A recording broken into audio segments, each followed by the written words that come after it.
Hello to all my friends out there. So I'm going through the stockpile and I just started this box. And when I first start stockpiling, I stockpile too. So I have some grape drink. It's not real grape. I have 5 bottles of grape drink because it's recorded in the Bible that we're likely to run out of wheat, barley, wine, and oil. And I have 2 jars of jam.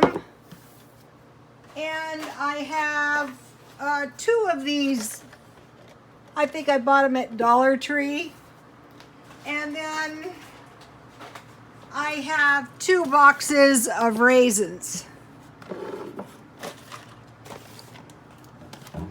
So I just have a little grape stockpile, but I will be getting more.